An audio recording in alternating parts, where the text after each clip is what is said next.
আচ্ছা আপুরা, তোমাদের সাথে এই ধরনের দুঃখজনক ঘটনাগুলো কখনো ঘটছে? মানে তোমরা কি কখনো রিলেট করতে পারছো এই জিনিসগুলো? তুমি 1 ঘন্টা ধরে ইফোর্ট লাগায় কি ড্রেস পরবা, কিভাবে চুল আসবা, কিভাবে সাজবা, চিন্তা ভাবনা করতে করতে ইফোর্ট দিয়ে তুমি রেডি হলা, কারণ তোমার শখের ব্যাটার সাথে তোমার থেকে কোনো একটা প্রোগ্রামে যাইতে হবে। অ্যান্ড ওই প্রোগ্রামে যাওয়ার পর সবাই তোমাকে কমপ্লিমেন্ট দিচ্ছে, অনেক সুন্দর লাগতেছে, অনেক প্রিটি লাগতেছে, উইদাউট তোমার শখের পুরুষ।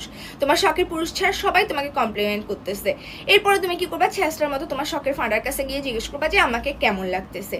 সেই মুখ এটাকে শুয়োর পচা গাধা পচার মতো বানায়, তার মনে হবে যে জায়গা সম্পত্তি কেউ কেড়ে নিয়ে নিচ্ছে, এরকম মুখ একটা বানায়, বলবে যে ঠিক লাগতেছে, ঠিক আছে তো, ওকে লাগতেছে না, নাইস। মানে এইগুলো কোনো কমপ্লিমেন্ট হলো? কমপ্লিমেন্টের জাতের মধ্যে পড়ে। তোরা কি কমপ্লিমেন্ট দিতে শিখোস না কেন? না না, তোরা কমপ্লিমেন্ট দিতে শিখবি না কেন?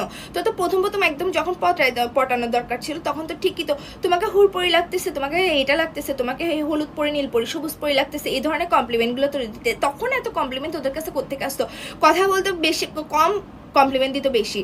এখন কেন কমপ্লিমেন্ট দিতে গায়ে লাগে? এখন কেন কমপ্লিমেন্ট দিতে বলে মুখেটাকে ফাঁড়ার মতো বানায় ফেলোস? তোদের ডিকশনারি থেকে কমপ্লিমেন্ট নামে কোনো শব্দ নাই না? আসে তো অন্য মেয়ের রেস্টুরেন্টে গিয়ে তো ঠিকই তো কমপ্লিমেন্ট দিয়ে আসোস, লাভ রিয়েক্ট দিয়ে আসোস, তখন কোনো কিছু হয় না। এরপরে হচ্ছে কি, আমরা ধরো রাগ করছি, তখন দোষ হয়ে যায় যে মেয়েরা সারাদিন খালি ঝগড়া করে। যাই হোক, রাগ করে এসে তুমি যদি বলো যে তুমি তো আমাকে এক ফোঁটা কমপ্লিমেন্ট দাও না, তখন কি বলবে?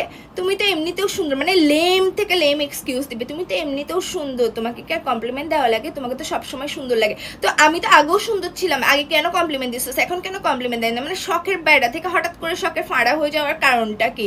মানে তোমাদের সাথে কি এরকম হয়? তোমাদের শখের বেড়াগুলো কি দিন শেষে শখের ফাঁড়া হয়ে যায় নাকি? আমাকে একটু জানাও তো।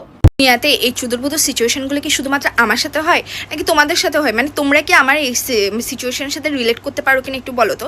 ধরো তোমার মুড অনেক ভালো, তুমি অনেক আনন্দ আসো, হাসি আসো, খুশি আসো, মানে সব কিছু ভালো মতো চলতেছে তোমার লাইফে, কোনো পরেশানি, মানে কোনো প্যারাই নাই। হ্যাঁ, হঠাৎ করে তুমি কি করলা? ফেসবুক হাতে নিলা, ফেসবুক হাতে নিয়ে স্ক্রল করতে থাকলা। স্ক্রল করতে করতে হঠাৎ করে ওই যে সাইড পোস্ট কিছু থাকে না, গান দিয়ে, অরিজিৎ সিং এর গান দিয়ে দিয়ে করে করে কতগুলো গান থাকে না, ওগুলো হইলো। তারপর হচ্ছে স্যাড রিলসগুলো আসা শুরু করলো, তুমি আমাকে কেন ছেড়ে চলে গেলে, তুমি আমাকে কেন ভালোবাসোনি বাবা, এই ধরনের স্যাড পোস্টগুলো আসলো তোমার সামনে। এগুলো আসার পরে হঠাৎ করে তোমার হাসি খুশি কোনো জীবনে প্যারা আনন্দ, মানে কোনো প্যারা ছাড়া জীবন, এটা হঠাৎ করে যন্ত্রণাতে পরিণত হয়ে গেল। তোমার থেকে হঠাৎ করে ফিল হইতে লাগলো আমি কি দুনিয়াতে সবচেয়ে একা মানুষ, আমার জীবনে কিছু নাই, আমাকে কেউ ধোকা দিছে, আমার সাথে ব্রেকআপ হয়ে